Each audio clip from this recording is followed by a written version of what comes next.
Saya sudah bersama dengan Zaki Amali, manajer dari Riset Trend Asia. Mas Zaki, terima kasih sudah bersama Niluh. Mas Zaki, saya baca di media sosial Anda, di X itu, Anda menemukan data beberapa kali Kaisang ini naik private jet. Dalam catatan Anda ada berapa banyak atau berapa kali dia naik private jet? Kami menggunakan metode OSINT ya, namanya Open Source Intelligence, untuk mencari informasi secara legal tentunya.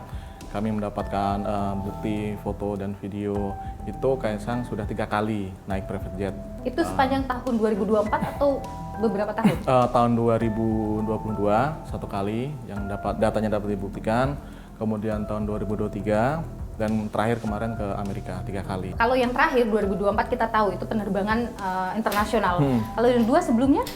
Yang terekam di sana adalah penerbangan domestik ya, Surakarta, Jakarta, Denpasar, Surakarta gitu. Selalu bermuara dari Surakarta gitu, tempat datang dan perginya. Oke, kalau tadi Anda bilang itu bisa dibuktikan, saya bisa lihat seperti apa data yang Anda punya soal itu.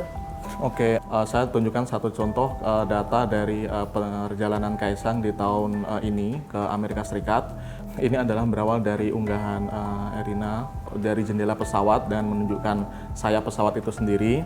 Dan kemudian saya mengumpulkan banyak sekali foto-foto Erina di sana dan kemudian mencoba mencari gitu ya pesawat yang berangkat dari Halim di sekitar tanggal 18 Agustus ke Amerika, itu pesawat apa gitu. Dan kemudian menemukan bahwa indikasinya itu adalah pesawat Gulfstream. Di sini ada keberangkatan di tanggal 18 di nomor 9 ini gitu. N588 SE ini adalah pesawat register di Amerika Serikat yang beroperasi di Indonesia dan digunakan oleh Kaisang gitu. Kita lihat di sini datanya waktunya 10.34. Take off 10.34. Ya, ini UTC itu plus 7 jam Indonesia. Jadi sekitar jam 5 atau setengah 6 sore gitu dia berangkat gitu, terus transit ke bandara di Jepang. Kemudian yang mana menunjukkan bahwa dia transit? Ini dia take off sementara untuk mengisi bahan bakar di Jepang. Itu yang Tokoname? Ya, kemudian dia lalu ke Los Angeles gitu. Apakah Los Angeles itu menjadi tujuan terakhirnya atau dalam setelah di Los Angeles dia ada penerbangan yang lain daripada itu? Jadi dari Los Angeles dia pergi ke Las Vegas, kemudian dari Las Vegas dia pergi ke Philadelphia, kemudian ke Bedford, kemudian ke New Haven, kemudian ke Philadelphia gitu. Jadi ada banyak sekali perjalanan pesawat ini di US di dalam rentang waktu keberadaan Kaisang di Amerika Serikat. Dan ini terindikasi dari beberapa unggahan dari Erina ya. Dia berada di Los Angeles, kemudian dia mengunggah berada di Philadelphia gitu ya. Dan itu menggunakan pesawat yang sama? Pesawat yang sama. Ini tidak lagi terbantahkan dan kita tahu bahwa ketika saya unggah ini beberapa waktu lalu itu belum ada konfirmasi. Tetapi saya sudah yakin bahwa memang ini pesawatnya dan sekarang terbukti gitu ya.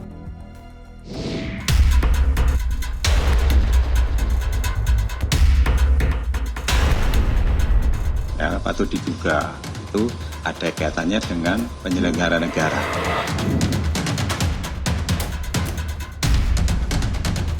Mapping pesawatnya teman.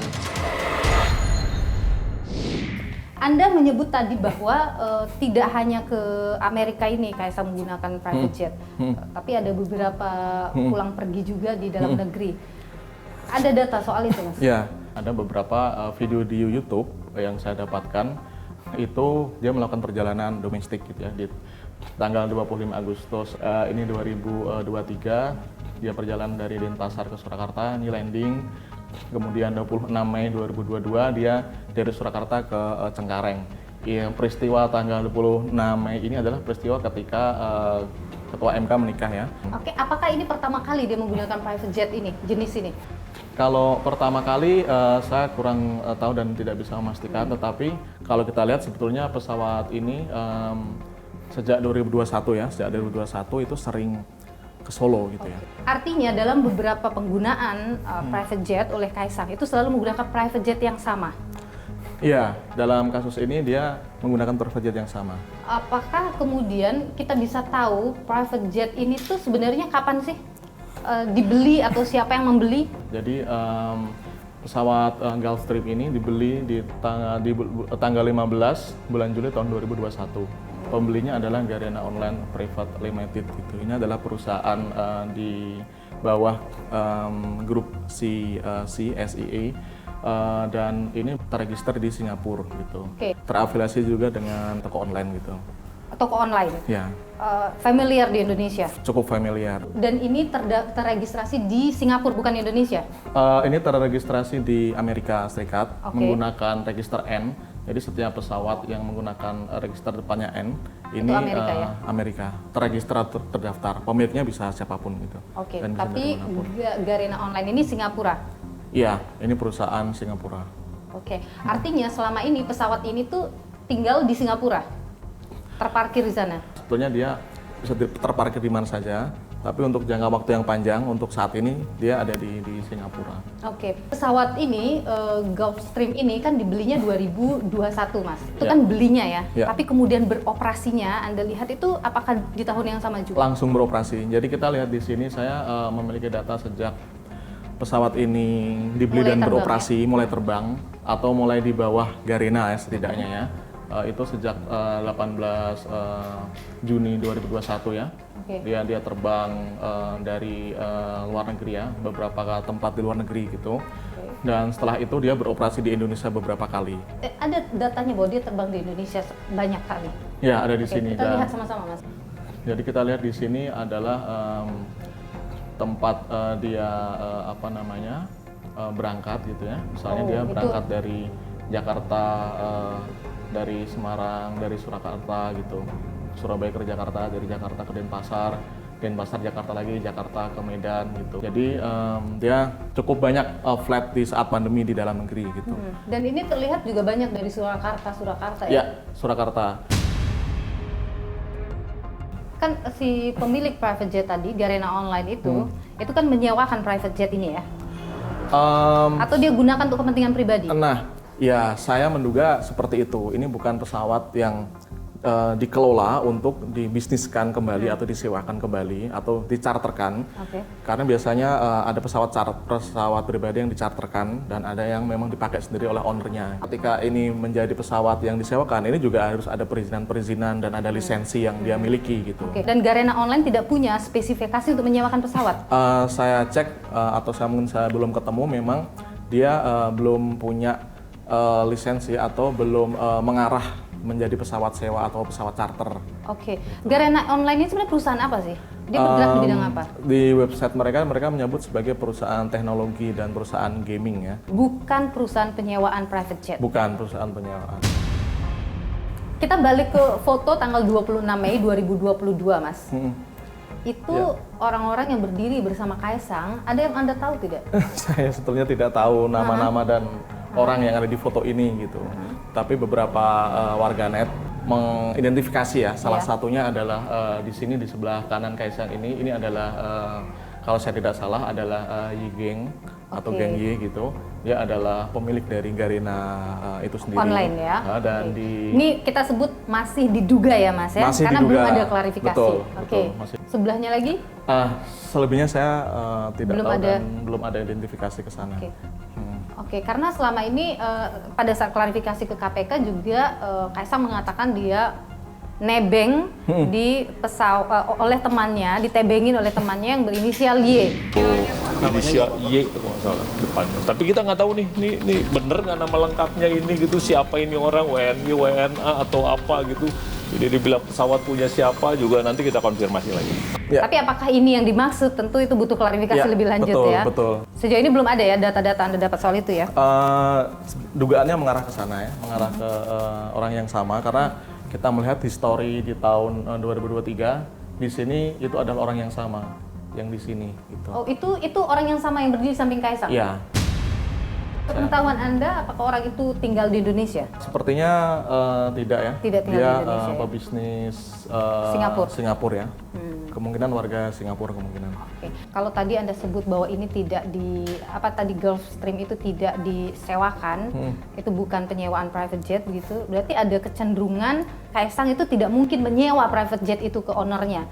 Karena kan sekali lagi Anda sebut tadi harus ada beberapa persyaratan untuk menyewakan. Ya, dan Dan satu itu sangat tidak masuk akal ya, dia menyewa pesawat ini, bahkan sangat tidak masuk akal ketika ini dianggap harganya atau nilai sewanya itu disetarakan dengan nilai tiket pesawat kelas bisnis ke Amerika gitu ya. Bahkan nilai pesawat kelas bisnis itu bisa sampai 150 juta gitu. Dan pesawat ini kan sebetulnya disewakan tidak berdasarkan seat, tapi berdasarkan hours atau jam. Jadi KPK salah itu kalau ngitungnya per seat ya? Ya, dia salah menghitung. Dan lebih salah lagi karena ternyata perusahaan ini bukan perusahaan penyewaan private jet. Ya, betul. Garena ini yang sejauh yang saya tahu dia berada di level pertama, yaitu di owner gitu. Sehingga kita lihat di sini dari data-data yang ada tadi menunjukkan bahwa si pemilik Garena itu sendiri itu ikut di beberapa penerbangan bersama Kaisang gitu ya. Kalau Mas Zaki saja mendapatkan data yang begitu detail, kita menunggu bagaimana.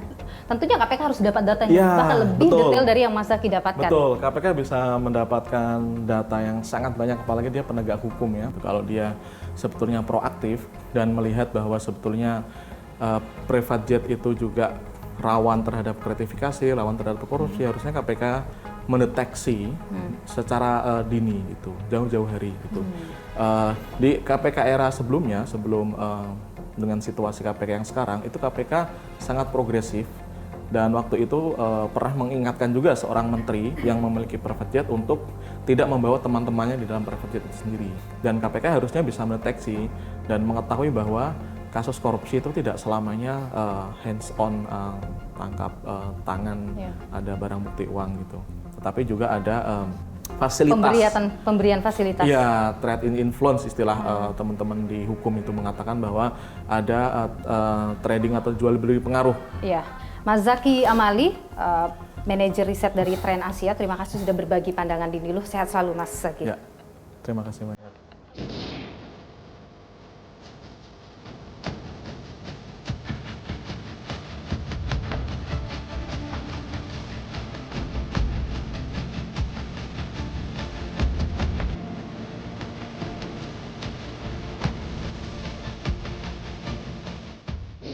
Berapa sih sebenarnya sewa dari private jet jenis Gulfstream seperti yang digunakan oleh Kaisang Pangarep? Dan bagaimana sistem penyewaan ini? Apakah bisa dihitung menggunakan hitungan per seat seperti yang kemudian diklarifikasi ke KPK?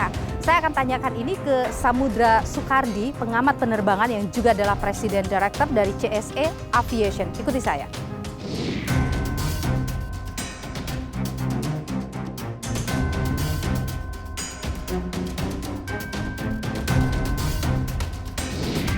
Sudah bersama saya Samudra Soekardi, pengamat penerbangan yang juga adalah Presiden Director dari CSE Aviation. Terima kasih Pak Samudra sudah bersama Niluh. Sehat selalu Pak.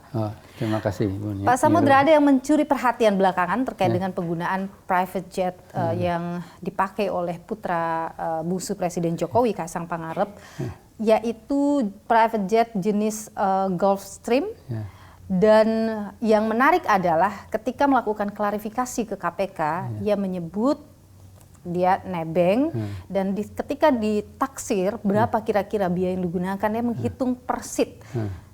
Jadi mereka berempat ya kurang lebih 4 seat dengan satu seatnya 90 juta. Apakah dalam sistem sewa private jet itu menggunakan sistem per seat, Pak? Bayarnya tidak per seat ya, bayarnya tidak pernah per seat. Jadi industri bisnis aviasi atau airlines itu ada dua mainly ada dua. Satu adalah rute regular komersil, yang kedua adalah charter. Kalau yang private jet masuk ke charter, kalau yang regular itu dia boleh jual ke umum per seat, ya kayak Garuda, Lion atau Batik dan sebagainya. Kalau charter itu harus mencarter satu pesawat dan rutenya rute charter gitu loh. Dan itu tidak dihitung per seat, harganya tidak per seat. Jadi dihitungnya per hours biasanya. Jadi 1 jam penerbangan berapa gitu loh. Ya itu yang dibayar. Dan itu berapanya juga tergantung tipenya pesawat dan juga tergantung konfigurasi seatnya berapa orang gitu. Untuk jenis Gulfstream itu Pak, itu harga sewanya berapa? Harga per hours? Per hoursnya sekitar 15.000 sampai 17.000 lah. US dollar per hour. 15.000 sampai 17.000 per hour. Saya mau lihat dulu untuk yang digunakan oleh Kaisang.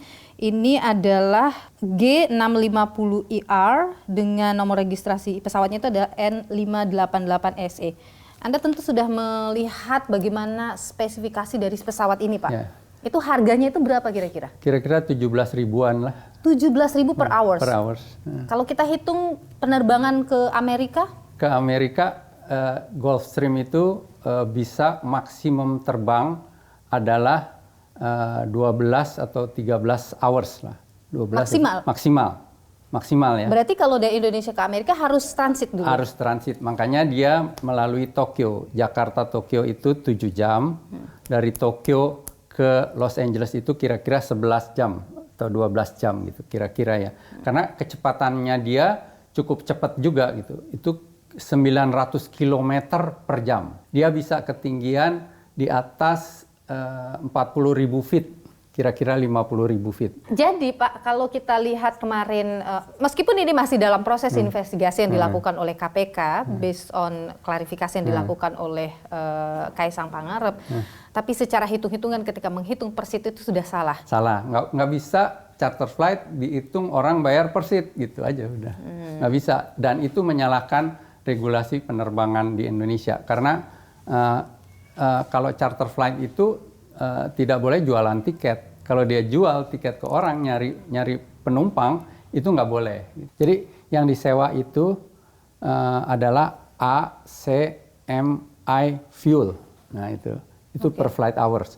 A-nya aircraft, C-nya itu kru itu pilot, cockpit dan cabin. Jadi pilot, co-pilot sama pramugari atau pramugara. Jadi cabin. Jadi tadi adalah pesawatnya berapa, per hoursnya, krunya berapa, maintenance-nya yang harus dilakukan apa aja. Kan stop, ground stop itu kan ada transit check namanya kalau maintenance-nya. Dia begitu transit kan dicek, di refueling, di segala macamin lagi baru boleh terbang lagi gitu kan, ada cek. Jadi ada maintenance-nya. Terus insurance-nya buat pesawat, buat orang pilotnya, krunya, buat orang-orangnya, dan buat lain-lain lah, banyak lah itu.